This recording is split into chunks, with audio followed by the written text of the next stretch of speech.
I've accumulated some oddly specific saving habits over the years, and today I want to share with you 12 of the most effective ones. Like, how could a single bottle of sunscreen save you hundreds of thousands of dollars? And maybe why you should start considering a long-term relationship with bar soaps. Keep watching to find out. First one is reusing bone for broth. Okay, I know some of y'all might be like, oh my god, Ash, that's nasty. Why are you reusing bones that other people has already chomped on? Excuse me, I can't hear you over the boiling water of 100 degrees. Okay. But for real though, hear me out. Reusing bones for broth really cuts down the cost of buying bottled broth. And I remember my mom literally losing her mind when the box went from $1 to $1.10. Also, your favorite restaurant might be using this technique as well.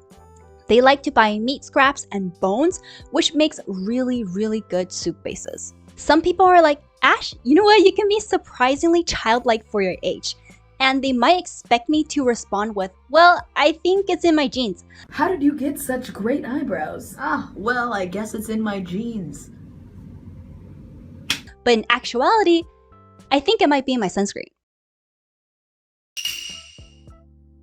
I use Banana Boat Kids SPF 50 instead of a face-specific sunscreen, which usually costs a lot more.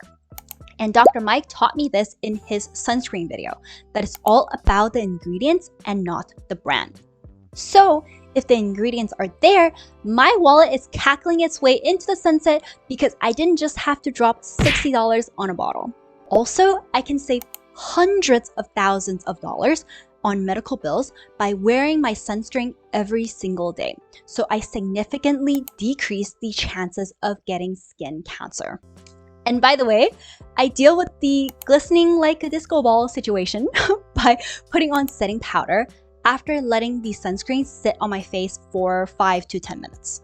The next one is to discuss budgets for outings with friends beforehand. This one means so much to me because you really don't want to be jump scared by a huge bill after a fun hangout with your friends. So it's really important to talk about how much each person is willing to spend before the hangout. It's nice because you don't have to do it every single time. Maybe just check in every few months or every few years. Like my friend group usually keeps our hangouts around $30 to $40.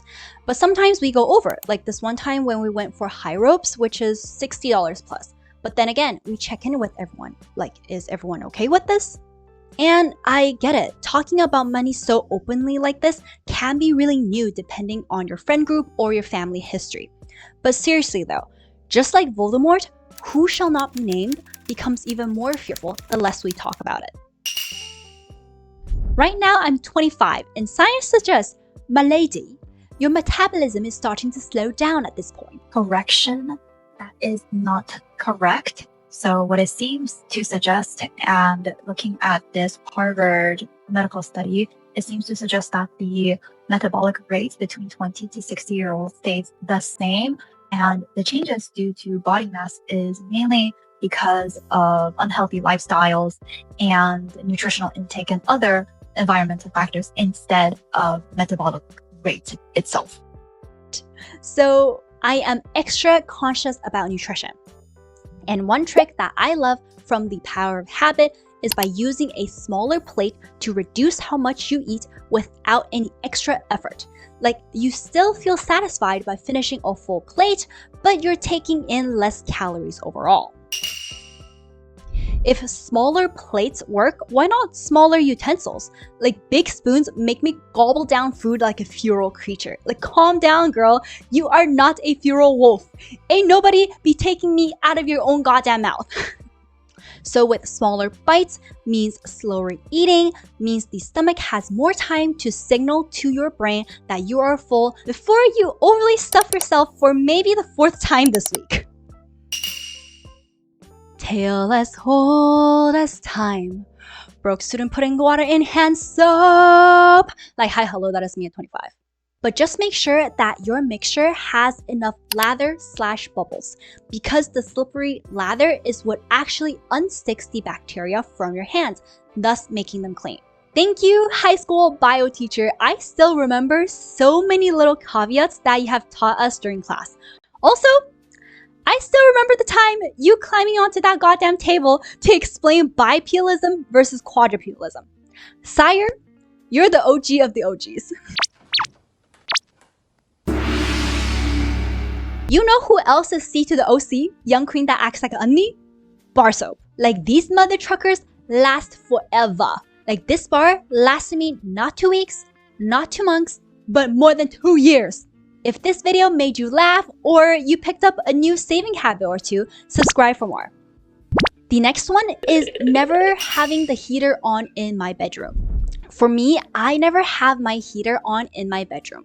And since science suggests that a cooler room leads to better sleep, and what more concretely leads to lower electric bills, I keep mine off at all times and just sleep with thicker blankets. But I do understand that if you work or do other stuff in your room, this might not be an option that will work for your situation. S for snacks, and also S for sanity. So for errands that usually take over an hour, I bring a sliced apple bag or granola bar with me. So this really cuts down the number of times I make irrational purchases while hangry. So during my massage trips, which usually take around 2 to 3 hours, I wouldn't be like, oh my god, what is this random family-sized pack of Oreos doing in my bag? Dear Lord, how did that happen? I really like how in Money Feels, Alyssa keeps an Amazon wish list. And for her, it was as if with every item I put into my cart, it feels like I've already bought the item. So for myself, I jot down things that I kind of crave over a course of a week. And then at the end, I pick 1 or 2 items to get for myself. And this really helps me make logical spending decisions instead of impulse buying. The next habit is buying 2 to 3 of the same items you need in one trip. This technique works really well with items that you use a lot, and it's super lucky if you're able to catch these items on sale. I like to buy 2 to 3 of my vitamin C serum or retinol or sunscreen in one trip. It can save money. It can save you mental load of keeping tabs of, okay, I need this, I don't need that. And also, it saves time from avoiding multiple shopping trips. I'm a little hesitant to share the next one because I feel like y'all are gonna judge me so hard and think I'm so weird.